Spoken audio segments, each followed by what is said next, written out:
The following is an MSNBC special presentation.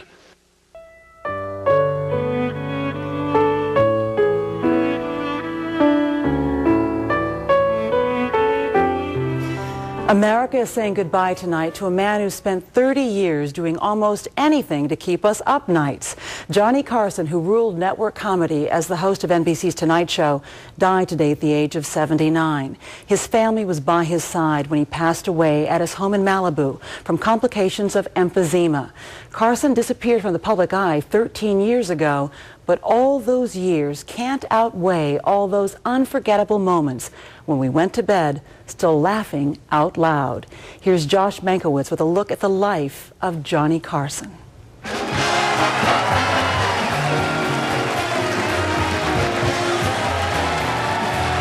For 30 years, one man defined comedy in America.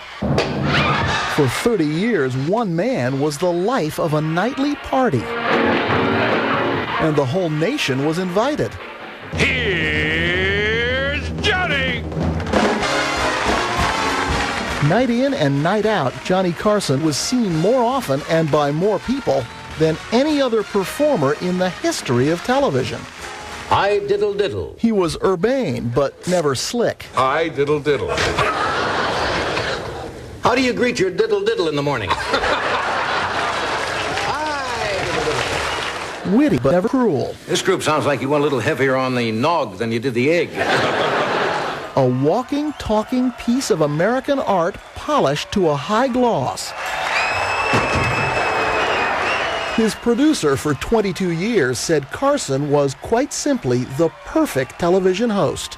If you had to invent somebody to do the job beautifully, he's the man the Lord invented for it. El Moldo, yes. Could you guess his hometown now? I'm working on it. Maybe Carson's talents were God-given. I see Chicago. No, I didn't say you lived there. I said I saw it. The Joey Bishop Show. But that didn't stop dozens of imitators from trying and failing to become the next Johnny Carson. Dick Cavett was one of them. So much more skill is involved in what he did, that people don't realize. God. She went to Lincoln High, and she was voted Miss Lincoln because every guy in school took a shot at her in the balcony. What was Carson's secret formula for success? So get out there, troops, and sell those cookies. Johnny's perpetually smiling lips were always sealed. God, I love cookies. The trouble is when you start to discuss comedy, it becomes awfully dull. Once you try to explain why something's funny, it's not funny. But biographer Ron Smith says Carson invented modern comedy by synthesizing many of the performers who had come before him. He had the warmth of Jack Benny. He had the Oliver Hardy glare into the camera. He had some of Jonathan Winter's weirdness. But he was able to combine this all into one all-American package. Got no credit, got no job, we don't care. Got a bad credit rating, we don't care. Got a prison record, we don't care. Don't expect to pay us, that's when we care. All of it was a roadmap to America's funny bone. Till you come to fork in the road. But if a joke didn't work, and plenty didn't, or if a guest would stink, and plenty did, Johnny always came out smelling like a rose. No one else ever got so much mileage out of bad material. And she said, deporting Robin Leach.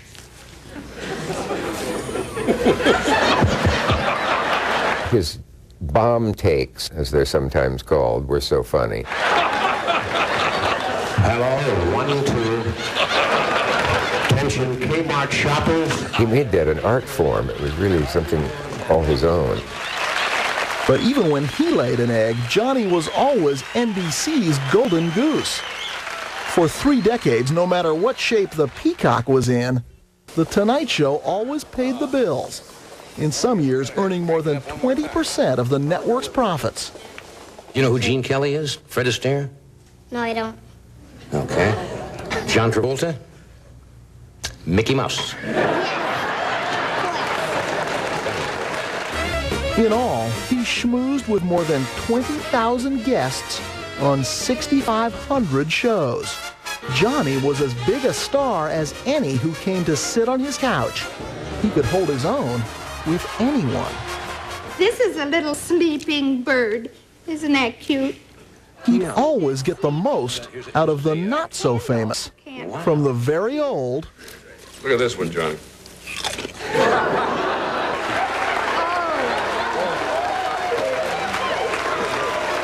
to the very young. I know when your birthday is. You know when my birthday is? Yes.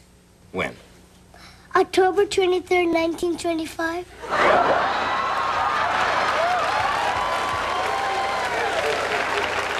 Here's Johnny. John William Carson, that is. Born in Iowa, Johnny was raised in Norfolk, Nebraska, a Norman Rockwell slice of Middle America. His father was a manager for the local power company. His mother managed the house. As the great Carson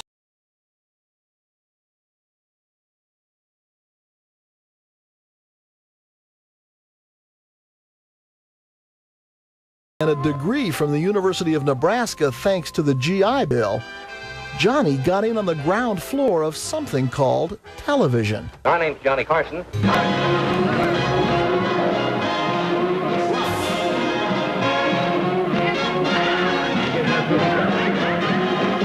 Carson took over The Tonight Show in 1962. And through a turbulent decade as assassinations, Vietnam, and a cultural upheaval rocked the nation, Johnny's easy brand of entertainment was a perfect tonic. Critics sometimes say, well, The Tonight Show is light, it's frivolous, it doesn't have any great social impact and so forth, and serious things aren't discussed. But that's not what I'm there for. There's nothing wrong with going out and just making people, that's a certain social value in that. He knew the brink of rudeness, and there was never a question he'd cross the line. If Johnny said it, it must be in good taste. Welcome to Frontier Bridge. He never shed that Norman Rockwell image of being just plain folks, even when Johnny, by now a megastar, had his portrait painted by Rockwell himself. Kid, I've been depressed lately. Depressed? Yes! Depressed! Why do you repeat everything? If I can go to Taco Bell for that, why do you... He not only killed his audiences, he killed the competition. But while show after show fell to the Carson mystique, countless careers were made by a guest spot on The Tonight Show. For young comedians like Jerry Seinfeld, the road to success led straight through beautiful downtown Burbank. Good evening. Boy, this is so exciting. This guy was an emperor of the industry, and you were going to perform for the emperor. If you're on The Tonight Show and you do well, you're in show business. It's like, welcome. They stamp your hand and you go in. The difference between before and after The Tonight Show, there's nothing like that around today. To the public, Johnny had it all. The incredible home, fame, success. One of America's richest entertainers. In his last year at The Tonight Show in 1992, he earned $30 million. It'd be a nice place to come and feed the squirrels. And if I ever have any financial reverses, it'd be a nice place to come and eat the squirrels. But Johnny never really seemed all that comfortable with his fame, or for that matter, with himself. By his own admission, he smoked too much, and at times drank too much. Some said he was cold, certainly never easy. Until, that is, he hit his mark on The Tonight Show stage. Johnny's happiest moments would have been when the audience is applauding, and he, with his extraordinary skill, makes them laugh and laugh. But in private, he knew plenty of heartache. 3 failed marriages became the stuff of a dozen punchlines. To all the girls who shared my life, now are someone else's wife. Much harder to deal with was the death of the second of his 3 sons in a car accident. Helping him through that and the rest of his life was his 4th and final wife, Alexis. Unlike many of today's comedians who serve up their neuroses to the audience, Johnny stayed as opaque as the curtain from which he emerged. I'm a shy person. People call that being standoffish. They don't understand that you're uncomfortable. Ed McMahon says, Carson packs a tight suitcase. I guess that means you keep your emotions and your personal feelings sometimes under check, and that's true. Volumes were written about his remoteness, but there were moments when America caught glimpses of a very different Johnny Carson.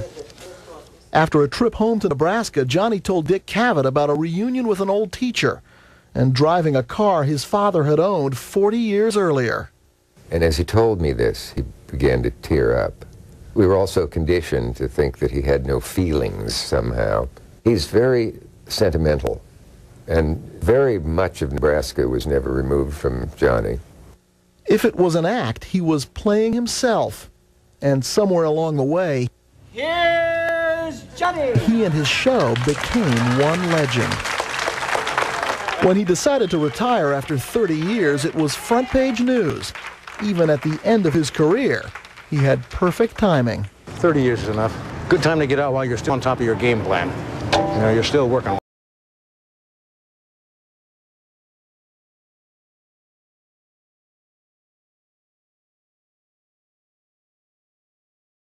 Performer's sense of when to step out of the spotlight. In retirement, Johnny Carson simply faded from view. For television's greatest career, there was no curtain call, and we were missing him long before he was gone. It's been an honor and a privilege to come into your homes all these years and entertain.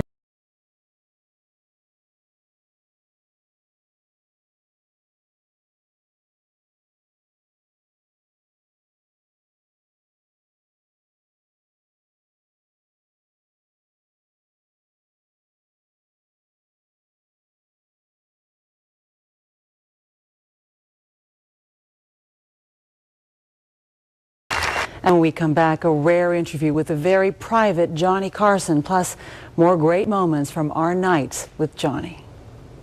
No, Kitty, because I got a surprise for you.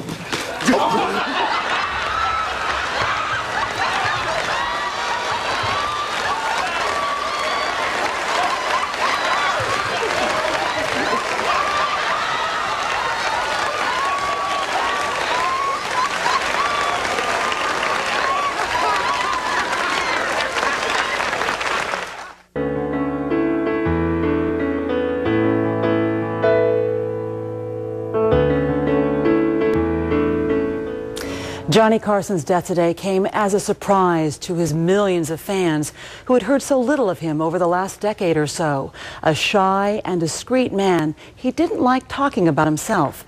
But in 1983, he did sit down for a rare interview with Brian Gumbel on The Today Show and gave us a glimpse inside the man who gave us so many reasons to laugh. I'm a shy person. I mean, some may first sound strange, but I am inside.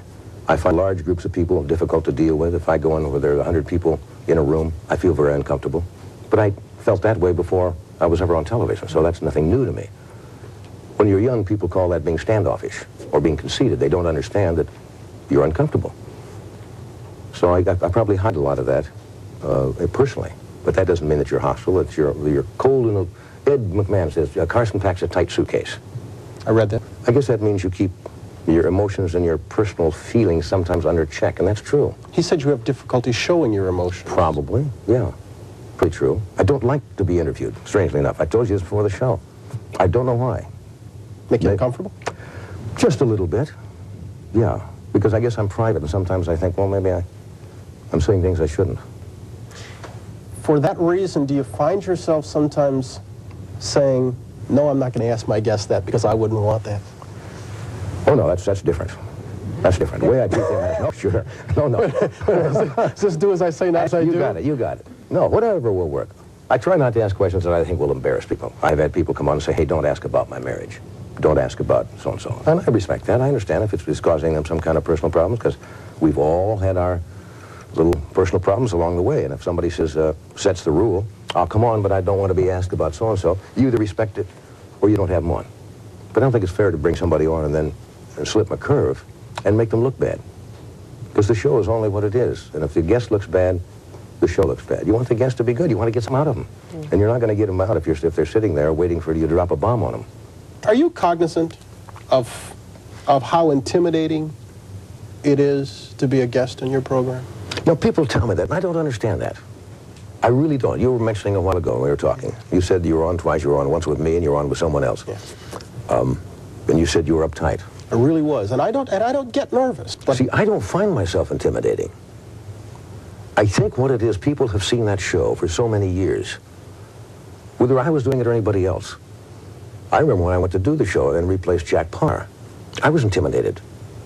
When the initial offer came up to do the Tonight Show, I really was very hesitant. It was comfortable. It was an easy show to do. They were paying me very good money. And I said, why should I, go in and try something else? What changed that around? Don't tell me money. No, the challenge. You know, if you like television and you're going to be a performer, then you've got to go to the next step. I did the show similar to what the Tonight Show is on WOW in Omaha in 1949, called The Squirrel's Nest. And all it was a set, a desk, some props, some chairs. And you did interviews, you did comedy, you did anything you could to fill an hour a day. I remember the first night standing backstage and somebody said, well, when this is over, it'll be a week. Then it'll be a year. Then somebody says, 10 years from now, you won't even remember this night. And we all laughed, thinking there's no way anybody's going to do this for 10 years. Do you remember the night well? Certainly. What went well, what didn't? There was a lot of panic. You know, when you follow Jack Paar, who was a unique personality, mercurial, was in the press all the time, controversial, I realized that there's no way I could follow Jack Paar by trying to emulate Jack Paar. So you have to really go on and do your own show. So you go out with a certain amount of trepidation and say, well, it's going to take a few weeks or a few months to get it settled. And eventually people either like what I do or don't. But you don't go out with any preset concept. What about the guy over your shoulder, Karnak? OPEC. OPEC. What does an Irish chicken do? I took and we started it in the daytime as a backward quiz. Now, we just wanted to dress it up a little bit rather than just sitting there and give it some kind of character. And we've been using it for years. Art Fern's Tea Time movie. Yeah. How did it get started? This is a mixture of a lot of people in California in the early days. Used car dealers, because in California, for some strange reason I've never been able to understand, people who own automobile agencies have to be on television. I think it's written into the state legislature. If you get an automobile, you must go on television and sell your own cars. Here at the Gut Hut, don't worry. If you got no credit, got no job, we don't care. Got a bad credit rating, we don't care. Got a prison record, we don't care. Don't expect to pay us, that's when we care. To get to the Gut Hut, you take the Hollywood Freeway, to the Harbor Freeway, to the Long Beach Freeway, drive till you come to Fork in the Road. It's a composite of a lot of different people. There was a fellow one time out there who did local movies and would come on and sell anything and everything. So it's a composite of all of those people. Just a little seedy, you know, likable, but a lot of con. Yeah. A lot of con. It's a rhythm piece, what we call a rhythm piece. What you try to do is to keep from boring people. You don't come out with any master plan that the show is going to be great because you can't be good every night. So you have to keep that, I think, that little edge. If you don't, then you get bored with the show yourself. The audience is going to get bored. Jimmy Durante once said, you know, he says, when do you know when to quit? He says, Jimmy says, the audience doesn't show up. They're not there. That's when you quit. And he's right. You get up sometime, there's nobody in the audience. Or, you know, or you tune in and you're getting beaten by reruns of Beaver or whatever. Then you say, it's time to pack it in. You have had so many people on your program over the years, so many important people, so many well-known people. Anybody you've wanted to book and been unable to? Yeah, a few people. Who? Cary Grant. I have a running joke going with Cary Grant. He's a great fan of the show, as I am of him. And I keep saying, Cary, why don't you do the show? And he says, I don't think so. Nobody wants to see an old movie star. He means it. He feels, I think, a little uncomfortable out there. So when we went to the hour show, when we used to do 90 minutes, I had a wonderful idea. We were going to start the hour show about 3 years ago, I think. So I called Cary Grant, and I said, Cary, I think I've got it for you. Here's what we do. I introduce you the last minute of the show. I say, my guest is Cary Grant. You walk out and you sit down. I say, Cary, how are you? And you say, it's wonderful to be here. And I'll ask you a question and say, I'm sorry, Cary, we're out of time. I didn't realize we had the hour format, but thank you for coming. I said, now that's got to do it. So I called him. He said, now what's that again? I just say what? He said, now what's that again? I just say what? And he entertained that for about 3 days and then bailed out. Who makes you laugh? I mean, I know you were a big Jack Benny fan. Oh, yeah, Jack made me lots of people. Fred Allen make me laugh. I worked for Skelton in the early days. I was a writer on his show. I'm a good audience for comedians because I just like guys who stand up, who get in, as we say, in one, and don't have 20 people dancing behind them. It's a different kind of work when you're standing alone and you got an audience, and you have to work that audience. You got nothing to back you up. That becomes a challenge. The trouble is when you start to discuss comedy, it becomes awfully dull. George Burns once said, what's funny? He says, if you laugh at it, it's funny.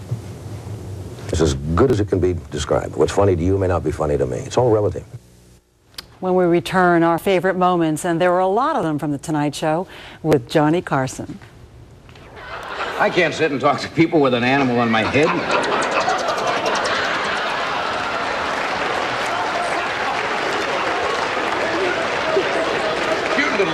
Was he spitting? Was that saliva?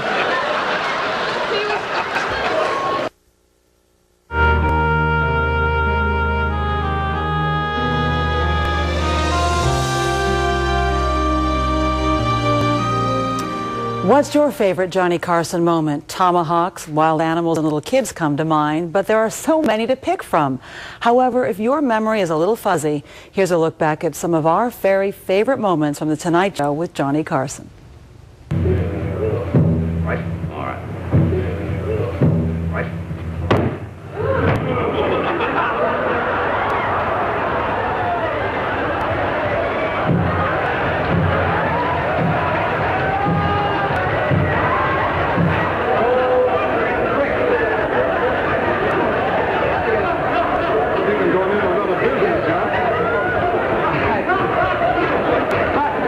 I didn't even know you were Jewish.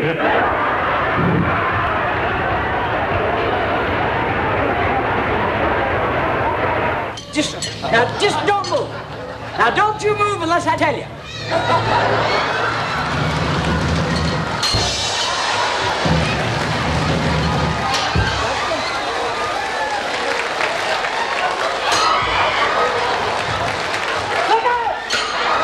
One of the most exciting visits when we come to the West Coast is a great visit from our Easterner, the great sage, seer, soothsayer, famous mystic, all-omniscient, and former tax advisor to Governor Reagan, Karnak the Magnificent.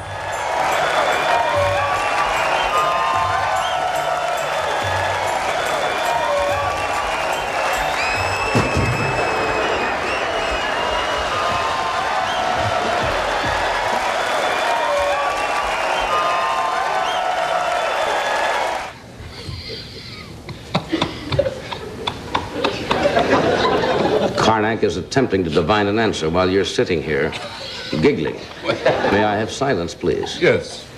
You've had it many times before.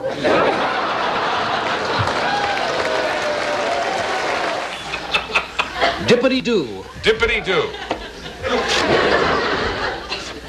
What form's on your dippity early in the morning?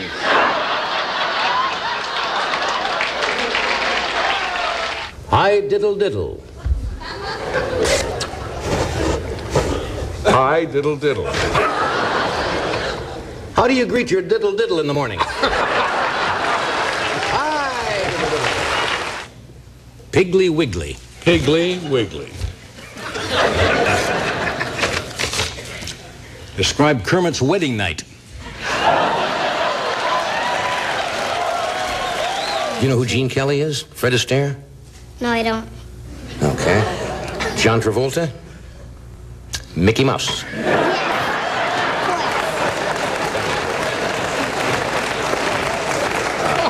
I forget, he's only been in the business 78 days. Have you ever seen this show before? Well, when I was up vomiting and all that stuff.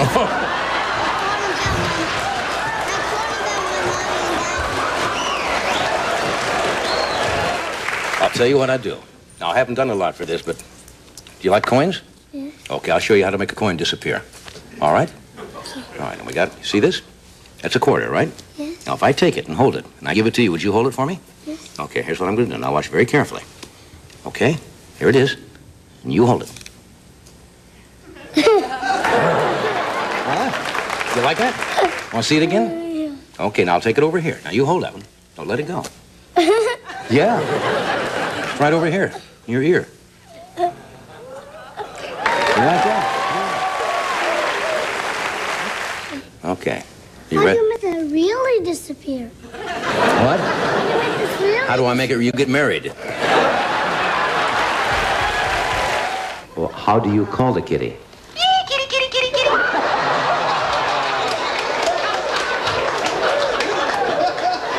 You saw it here on this show, a bird calling a cat. That's a gutsy bird.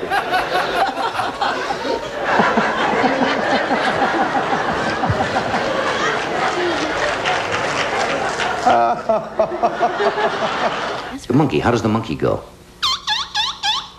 Good. I do the choreography. How does the duck go? Freud? Not bad.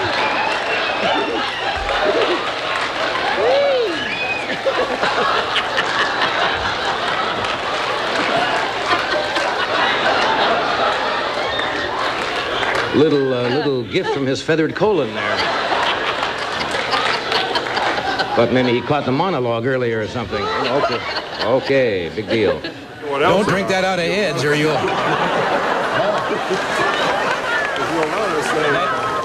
That bear will hibernate for a year. He gets a slug of that. They purr. Relax. They say if you look an animal right in the face and talk to them, you'd say then they know you're not scared.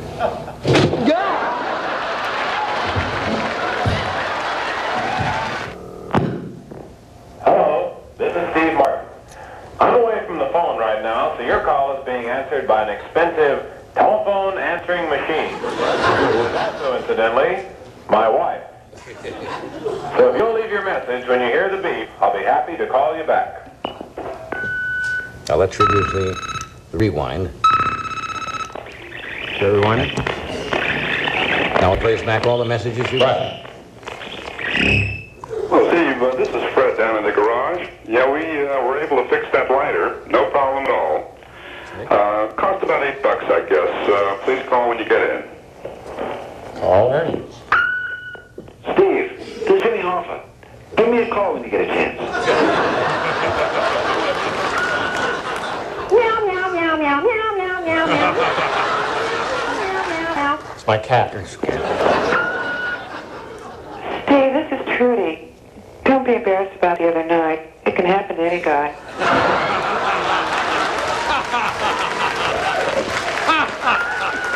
Hello, Steve. This is Victoria. Don't be embarrassed about the other night. It doesn't mean you're not a man. Talk to you later. Steve, this is Bill. Don't be embarrassed.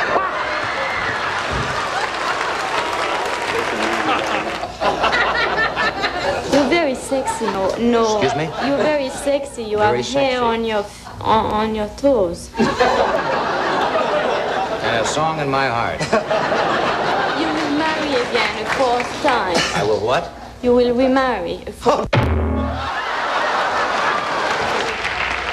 One other thing.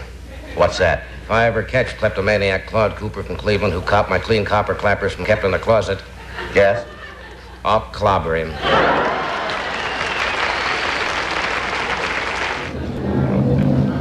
What am I doing?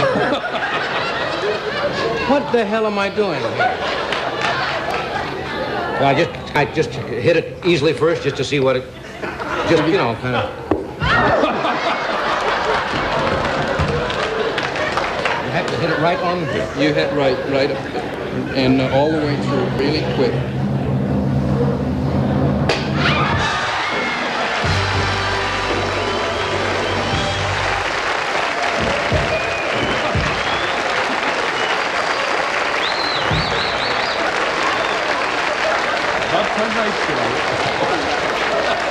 We'll be right back, right after this one.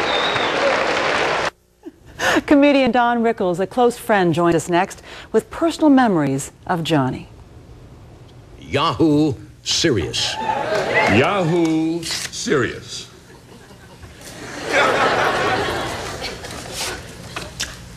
What are the 2 stages of sex?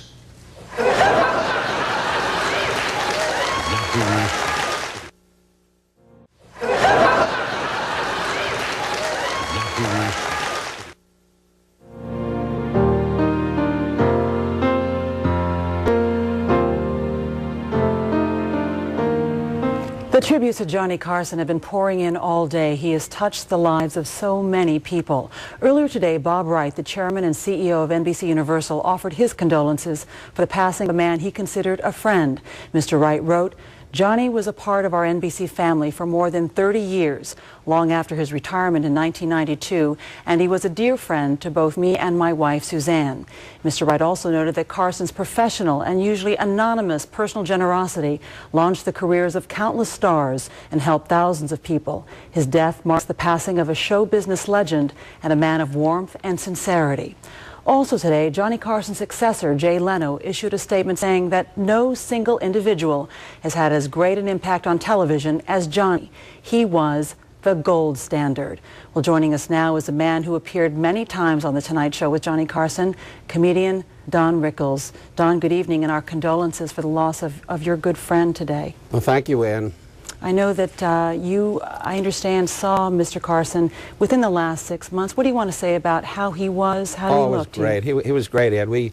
My wife and I, Barbara, and Peter LaSalle and his wife Alice, we had dinner at a place called Goodnight in Malibu, and we were just delighted that he and his lovely wife came down to have dinner with us. And we started reminiscing and kidding around, and he was a good old Johnny. And that's the last time I saw him, rest his soul. And he was fun to be with. When he wasn't in a big crowd, he was a jewel. Big crowds, he'd get a little nervous. But that's interesting to hear, especially since he spoke to millions every night. You have credited him with helping you make your career, basically. And there was one particular moment during one of your visits to The Tonight Show when Johnny throws you in a tub of water. Can you explain what happened that night? Well, unbeknown to me, he was doing this sketch with these Japanese ladies, and they were giving him a massage with the pool alongside of it. And Freddie DeCavita, as I always kidded about, rest his soul, and Peter LaSalle said, he was the producer, said, "Don, why don't you go over there and do something?" So I just talked to him. So I went over and I talked to him, and he grabbed me and threw me into the pool, and I laughed, and I blew his suit for $40 million. But I forgave him. Yeah, well, he actually, I think, gets up and pushes you in that tub of water. We're watching that video now. Oh, you start to tickle him, and then he actually starts to move you in the water. As we play that video, you know, he once said, "I don't know what makes someone funny. I don't know what it is." What made Johnny Carson funny, as we see you now completely wet in that pool of water, Don? Well, Ann, I think his personality was something else. He was a low-key guy that came on, and his attitude, his facial expressions were marvelous. When I was on the show, he always left the space for me to look good. And he never followed the notes. When I'd come on, he'd say, "How's your mother?" And I'd say, "Well, it's none of your business. Leave it alone. Find a job," whatever. And we went from there. And it always turned out great.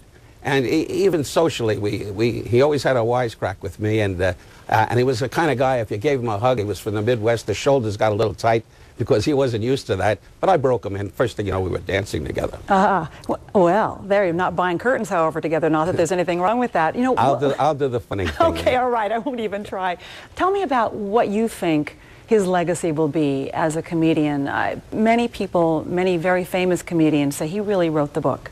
Well, I think his legacy, for me and for many performers, I think his legacy will be that he had a style, a great deal of class, and he had a charm about him that's beyond belief. And I'm sure the kind of man he is, in heaven right now, he's looking down and saying, "Why are they making a fuss?" He was so embarrassed with something like this to talk about his death, I'm sure. And when I meet him, which will be someday, I'm going to straighten him out. And what are you going to say to him, Don? I'm going to say, "You got on my nerves, Johnny. The football game was on, and we had to do a memorial to you." Aww. But I loved him, and I miss him. And what do you think? You know, you said that he is someone who is very, very modest, and I think that really came through the TV screen, that he really was deeply a shy person. I think that's one of the reasons why he was so endearing. But what is it that you think he would want us to say about him? In other words, we all want to leave some sort of legacy. Would he want us to celebrate his sense of humor at least? Well, believe it or not, in my opinion, I think he would say, don't do that. I think he would like us to laugh and kid around about him. But I don't think he'd like us to be serious, saying he's gone and poor Johnny and he was sick and all. He wasn't that kind of guy. I think he just wanted God to put him where he's supposed to be, and that's it, and make God laugh for a while. But he certainly didn't want to fuss about him. And as I speak now, I just hope that somehow he hears me speak. And I know, Johnny, we all loved you, and wherever you are, you'll keep him going. But he was the last guy to say, hey, give me some accolades. He wasn't at all like that. We had a reporter say tonight, I think, and rightly so, that we missed him even before he was gone. What will you miss about Johnny Carson, Don Rickles? His soul, his caring for my wife and I, and his great spirit when I was on the show, and how he always made me look like a champion. He was something else. People in the business and the public used to say it was an event when I went on, because he himself made me look like beyond belief.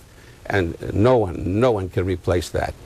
I'm certain that if he can hear you tonight, Don, he would be glad to hear you say such a good thing. Anyone would. Thank you so much, Don Rickles, tonight. Thank you, and if I may say, may God be good to him.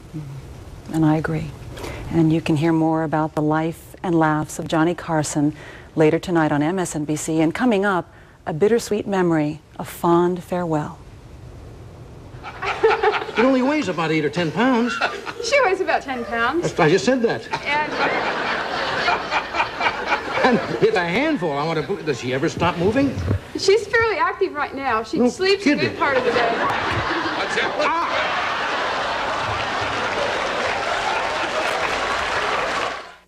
He ruled the night for 30 years, and we've never forgotten. Tonight, we say goodbye to the late Johnny Carson when Dateline continues.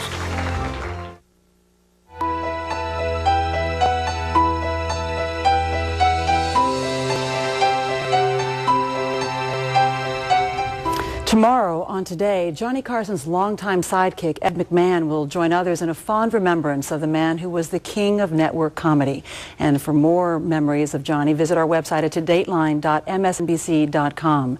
Now, you may remember earlier tonight Johnny Carson's last guest ever, Bette Midler, in a sad and sweet farewell performance to her friend and mentor.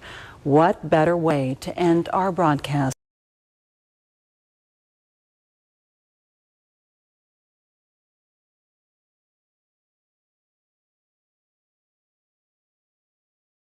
I'm Ann Curry. For all of us here at NBC News, good night, and good night, Johnny.